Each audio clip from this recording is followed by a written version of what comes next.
na ilang araw din hong tumahimik ang issue ho rito sa missing sa Bungero. Pero kahapon ho, sa zona ho ni Pangulong Bongbong Marcos, isa ho ito sa mga naging highlights ho ng kanyang talumpati. No? Dahil binanggit niya ho rito ang kaso ho rito ng missing sa Bungero. Pakinggan ho natin. Nagtutulungan ang buong pamahalaan para lutasin ang mga kaso ng mga nawawala dahil sa walang pakundangang kagagawan ng mga sindikato sa likod ng madilim na mundo ng mga sabungan. Hahabulin at pananagutin natin ang mga utak at mga sangkot, civilian man o opisyal. Nako po.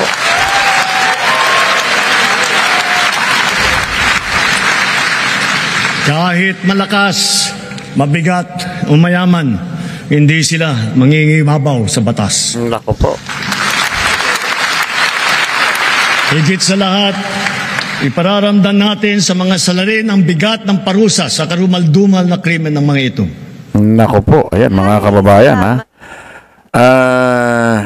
Nako, mukhang sinasapian na yata itong si Pangulong Bongbong ni dating Pangulong Ferdinand Marcos Sr. Medyo, in fairness, mga kababayan, ha? Iba itong administrasyon na ito. Puro mga malalaking tao ang nakukulong. Wala kayo napapansin? Ha? Nung panahon ni Digong,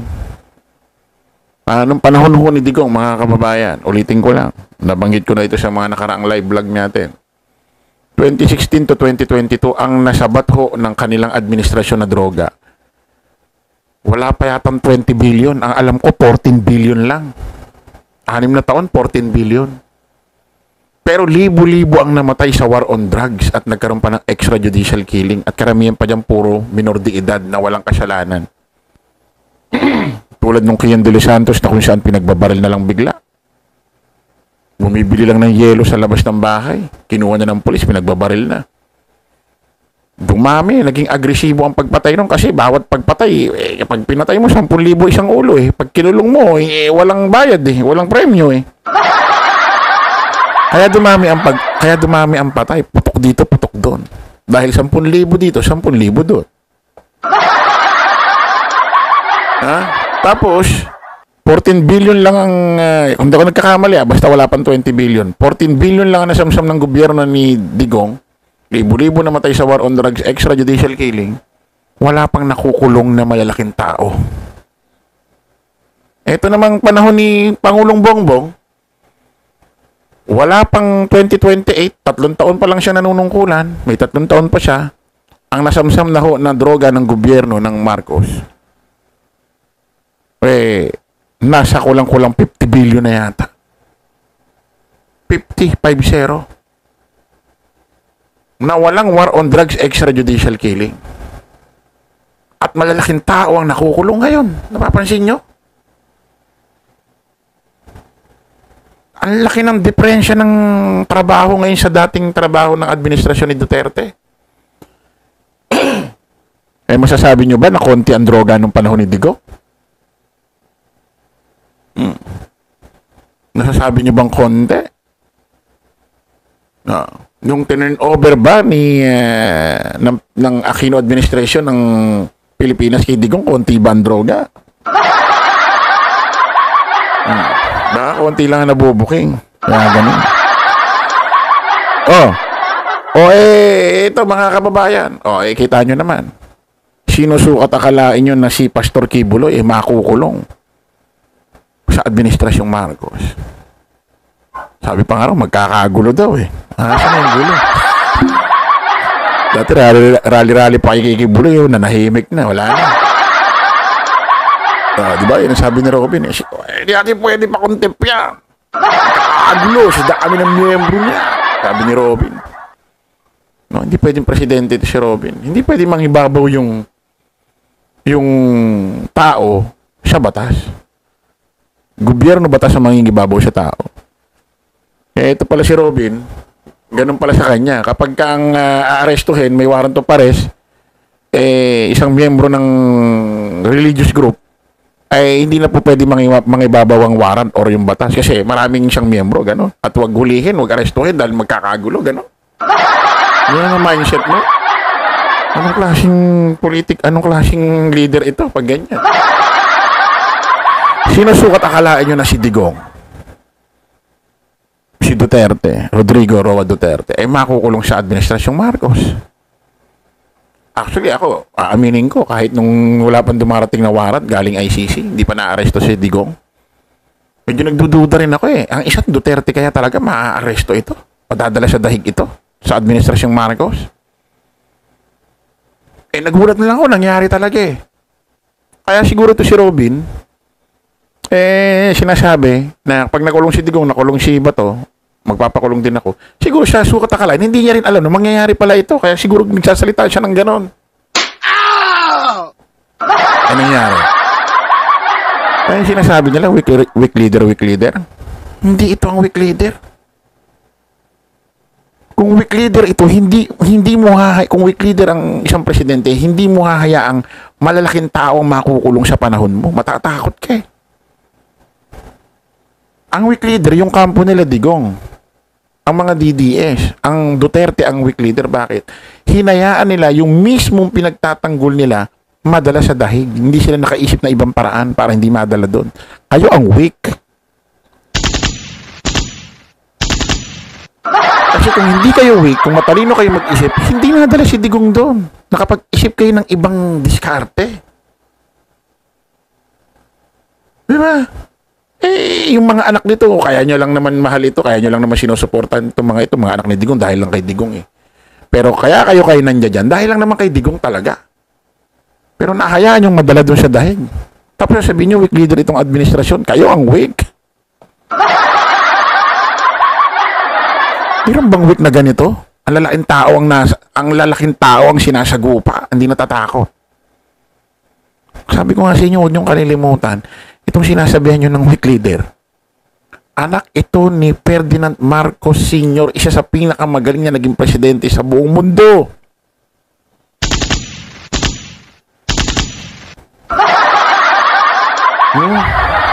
Ano nyo?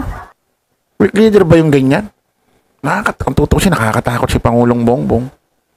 Ngumingiti, hindi nagsasalita ng bastos, hindi nagtatrash talk, hindi gumaganti ng hindi magandang salita. Ngumingiti lang. Yan ang totoong nakakatakot. Hindi katulad kay Digong, maanghang magsalita, ganito, ganyan, pero wala. O, tingnan mo sa China. Ginawa lang siyang tuta. Makita niyo yung ganun pahayag ni Pangulong Bongbong Marcos. About doon sa missing sa Bungero, kung sino man ang mastermind dyan. Walang pakialam, kahit mayaman, makapangyarihan o ano man, pananagutin. Ibibigay ang dapat na parusa sa kanya. Kung sino man ang mastermind na yan. Eh sabi yung mastermind doon, bumibili daw ng bumibili daw ng tawag dito ng hustisya. Eh ang tanong, kaninong term? Kaninong term yung nabibili ng hustisya? Eh ibang term to. Term ito ng Marcos. Hindi to term nila Duterte, ng Aquino at ano pa man. Marcos ito. Eh, diyan natin malalaman kung yung sinasabi niyong makapangyarihan, malakas, eh bumibili ng hustisya. Kaya niya bang bumili ng hustisya sa panahon ng Administrasyong Marcos? At ito nakakagulat mga kababayan. Ilang araw na nahimik ang missing sa Bungero issue, bigla hong binanggit ni Pangulong Bongbong Sosona, isa sa naging highlight siyang kasong missing sa Bungero. Ito ngayong araw may breaking news. Naku, mukhang magugulat pa tayo kung sino ang magiging bagong testigo ho na tao dyan ho sa kaso ho ng missing sa Bungero, mga kababayan. Pakinggan nyo itong pahayag ni DOJ Secretary Boying Rimulya ng DOJ, ha? Pakinggan natin. So, sir, after po yung SONA kahapon ni Pangulo, tungkol po dun sa missing sa Bungero, sa banggit po niya, May bago po ba tayong gagawin or mas maitingin pa? Malalaman nyo very soon. Meron kaming bagong testigo Nako po. na lalabas. Sir, how important itong bagong test? Napakahalaga. It bolsters the credibility of Totoy. Sir, medyo konting clue. Gaano po kabigat yung mga sasagot? Ano yan eh? Kasi may naging problema dati ang investigators to identify somebody. Yung somebody na ina-identify, ito yun. So sir, maaaring isa din siya sa mga medyo may kinalaman talaga doon sa pagkawala. Hindi lang yun. Tsaka hindi lang to testimonial evidence. May real evidence na involved dito. Meron ditong totoong ebidensya na bukod sa kwento, meron itong sariling ebidensya pa na kalakip. Nako Sir, po. bagong pangalan ba itong nireveal niya? Or... Medyo bago. Medyo bago. Hindi pa namalabas sa inyo. Hindi pa namalabas sa media. So, civilian po ba ito? Civilian. Civilian. Yeah. So, abangan lang. Kasi nga, nilalapat pa namin lahat eh. Nagkaroon kami ng konting aberya. Kaya nga sinabi ko noon, makikiusap ako kay General Torre na i-relieve yung isang service commander. At nangyari naman. Kaya ngayon malinaw na naman ang Mukhang mabigat itong taong ito yung bagong testigo kasi yung araw na to, si PNP Chief, yung ating world champion sa boxing, si PNP Chief Nicolas Torre III, nagpunta ho, nag-meeting ho sila, nagkita ho sila ni Sec Boyeng Rimulya about dito sa bagong testigo. Ito rin parang nagka-problema yung mga investigador, hindi nila ma-identify, tapos ngayon nalaman ako sino. Ako, mukhang matindi ito. Sino kaya ito? Mukhang matindi pa ito kay alias Totoy aming landas patungo sa paglutas nitong problema ito. Sir, bakit po pinarelieve yung isang service commander? Parang hindi angkop ang kanyang kilos sa magandang pag-resolve ng kaso. Hindi, parang lang, ayoko kasi nag-aalangan ako sa tao. Ito kasi very important witness to. Sir, siya po ba ay kasama? Ito pong pinarelieve doon sa 12 pulis na Hindi. Iba So, to. hindi naman po sinasabi na may kinalaman. Iba talaga. Hindi naman. Pero meron siyang kinilos na hindi gusto. Alam nyo, napakahalaga ng gantong tiwala sa prosesong to. Tiwala ang pinakamahalagang rito, magkaroon. Kasi pag wala kang tiwala, paano magsasalita ang mga tao? Right. Hindi buo ang tiwala. So, yun lang ang aking sinigurado. So, ano po pinag-usapan niyo po ni General? Yun nga, nagpasalamat ako. Salamat. Sir, meron na rin po pong recommendation to charge from the NAPOL ito nga din sa mga police. Yeah, hindi ko pa alam. Ayan mga kababayan according ho dito kay SOJ Boyeng Rimulya, may bagong testigo. Mukhang matindi pa ito kay alias Totoy. At hindi pa nababanggit sa mainstream media. Bago ito, wala rin kinalaman mga polis. Wala rin daw, hindi raw kasama ito sa 14 polis yata na kinasuhan na ng NAPOLCOM. Tuloy natin. Let's have to talk to the Viseo. Kaya mas maganda yung Of Kalinisan. But I will talk audio ngayon. I will talk to Attorney Kalinisan so we can compare notes on the direction of the investigation. Sir, may update na po ba kung kailan mag-resume yung search and operations po sa Taal? Ngayon na siguro. It must be going on already, amigo. Yung Taal operations. Yes, sir. Ongoing na. Resume na. May nakuha daw ulit kahapon. Hindi ako sigurado. Wala pa akong update. Mas mauna pa kayo. Buti pa. But sir, no update yet dun sa mga boto na nakuha? Wala pa. We'll get there. Ayan, skip muna tayo dyan mga kababayan. Magpunta muna tayo rito sa isang balita na kung saan yung 12 pulis na isinangkot sa kaso sa kinasuhan ho ng missing sa Bungero. 12 pulis na isinangkot sa kaso ng mga missing sa Bungero, kinasuhan na ho ng NAPOLCOM. Pakinggan natin. Ito yung mga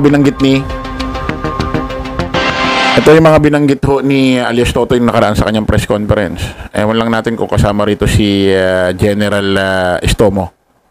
Tama, Estomo, no? Tuloy natin. Sinampahan ng NAPOLCOM ng mga kasong administratibo ang 12 pulis na isinangkot ng whistleblower na si Dondon Patidongan sa pagkawala ng mga sabungero. At bukod kay Patidongan, sinabi ni Justice Secretary Jesus Crispin Remulla na may lulutang daw na isa pang testigo na may hawak umanong ebidensya. Narito ang aking pagtutok. Matindi ito. 15 araw makaraang maghain ng administrative complaint ang whistleblower na si Dondon Patidongan alias Totoy at 17 kamag-anak ng mga nawawalang sabungero. Formal ng kinasuhan ng National Police Commission o NAPOLCOM sa kanilang legal service ang 12 pulis na isinasangkot ni Patidongan sa kaso ng mga missing sabungero, grave misconduct, grave neglect of duty at conduct unbecoming of a police officer ang ikinaso laban kay Police Colonel Jacinto Malinaw Jr. Hiwalay na kaso naman ng 6 na counts ng grave misconduct at conduct unbecoming of a police officer ang ikinaso laban kay na Police Lieutenant Colonel Ryan J. Orapa, Police Major Mark Philip Almedilla at 9 na iba pang pulis. They'll be given time to file their answers. After which, magkakaroon ng hearings dito.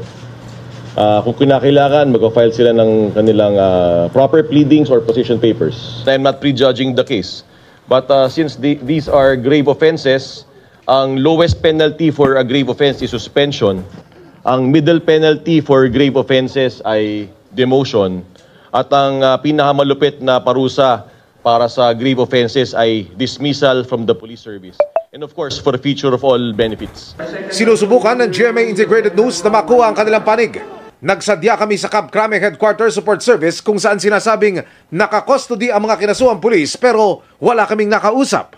Nakipag-ugnayan din kami sa PNP Public Information Office para makuha ang abogado ng mga kinasuhan pero wala pa silang tugon sa amin. Bukas ang GMA Integrated News sa reaksyon ng mga pulis na sangkot. Ang kaanak ng mga nawawala, ikinatuwa ang pagsasampa ng reklamong administratibo laban sa mga itinuturong pulis. Lalo raw silang nabuhayan ng loob nang mabanggit pa ni Pangulong Bongbong Marcos sa kanyang SONA kahapon ang kasong ito. Hahabulin at pananagutin natin ang mga utak at mga sangkot, civilian man o opisyal. Papasalamat po kami sa Presidente na nabanggit niya sa SONA na hindi niya lulubayan yung sa missing sabungero. Sana nga po, hinintay namin makasuhan talaga pong ang mastermind. Ayon kay Attorney Rafael Vicente Calinisan ng NAPOLCOM, tuloy ang investigasyon para sa iba pang maaaring sangkot sa kaso. Isiniwalat din niyang may mga gumagapang umano para impluwensyahan ang kanilang investigasyon. There are two groups. Yung una, isang bossing ng sabong. Dun sa pangalawang grupo, tinawagan yung isang very, very close sa akin. Ano sa tingin nyo, nababayaran kami dito? Hindi kami nababayaran dito. Nako. Sa pulong naman ni na Justice Yung Secretary nagsasalita ho na yan si Atty. Kalinisan ho ng NAPOLCOM, ha? Tuloy natin. Jesus Crispin Remulla at PNP Chief General Nicolas Torre III na pag-usapan ng paglutang ng isa pang testigo na magpapatibay sa mga pahayag ni Patidongan. Civilian, hindi lang to testimonial evidence, may real evidence na involved dito. Nako po. Meron ditong totoong ebidensya na bukod sa kwento, meron itong sariling ebidensya pa na kalakip. Para sa GMA Iyon ang marlupit. Bukod sa kwento, talagang may ebidensyang siguro bagay or ano. Mukhang matindi rin itong ebidensya, itong testigong ito. Abangan ho natin yan, mga kababayan. Hindi raw ito kasama doon sa mga pulis, hindi pa raw nalalabas to sa media. Sino kaya ito? Mukhang matindi pa ito kay Elias Totoy. Talagang nagbabalita, nag-update si Emily Sumangil talaga, no? Malupit din to si Emily Sumangil. Saluduan natin to, mga kababayan. O ayan ho, mga kababayan, mukha talagang walang sasantuhin ho ang administrasyong Marcos kahit sino ka pa. Mukhang kung may bumibili man ho ng hustisya, mga nakaraang administrasyon siguro yon. Iba ngayon. Nako. Sabi ko nga sa inyo, anak ko ito ni Ferdinand Marcos Sr. Isa sa pinakamagaling na naging presidente sa buong mundo na hinawakan ng Pilipinas ng 21 taon.